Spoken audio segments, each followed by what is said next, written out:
All right, let's discuss what we got going on here. I got the 26-inch gray Master Touch kettle. I have the, and I hope I say this right, the Hunsaker rotisserie insert, which is absolutely made like a beast. I mean, it is really good quality.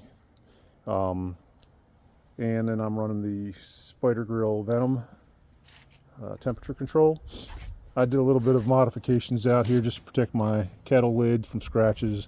I put a little tape where the lid makes contact with the metal, and I put felt here. Anything where the come metal on metal or porcelain or whatever, I just protect it a little bit. So I predominantly leave this insert on. I don't take it off very often. It's going to be on there primarily full time.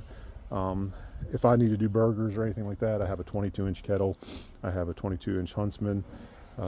So I have plenty of options if I want to do burgers or something fast. But this is going to be my primary smoker. So if I pull the lid off, obviously I have the attachment for the old temperature probe. I have the temperature probe for the Spider Grill Venom. Run it up through. I plugged the cutouts for the rotisserie temporarily with aluminum foil and a rubber or not rubber, but silicone grommet. And I spoke to Mark, and I'm going to get a cover that'll cover up that. I'm just going to drill a little hole in there and attach a cover to it that I can spin out of the way. And when I need to use the rotisserie, I can spin it out of the way and use it that way, or I can put it up in place and snug it down and use it as a smoker insert, just to give me more room, get me away from the fire. I don't know whether I'll be able to do this easily without taking it all off, but I took and see if I can gently move this out of the way without breaking anything.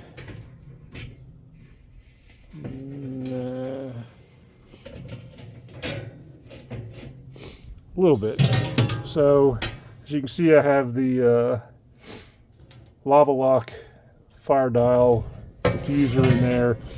I took and set it on top of the very top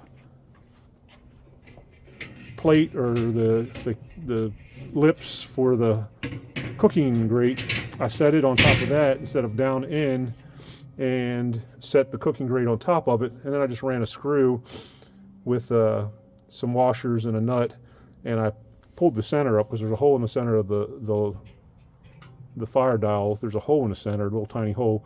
I just ran a screw up through there and pulled it up in place just to support it in the middle as it gets hot.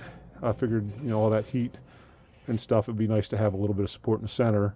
But doing that gave me the diffuser, plus it gave me the ability to have more room in there for charcoal. When I did the maiden voyage for this, I actually used a hickory wood split. This is going to give me a ton of room underneath for charcoal, and I mean, there's plenty of room for however long you need to smoke brisket, pork shoulder, or whatever. I don't want to get long-winded, but I just thought it was a neat setup. Got the drip pan there. I got a water pan I can drop in on top, and it's just a awesome smoker, and I'm excited to have it. Anyway, any questions or anything like that, I definitely recommend hitting up Mark Hunsaker for the rotisserie insert. It is absolutely beast, and it really just takes the 26 to a whole new level. Anyway, hope you enjoy. Hope it didn't sound all goofy, but it is what it is. That's the 26 incher, and thanks for watching.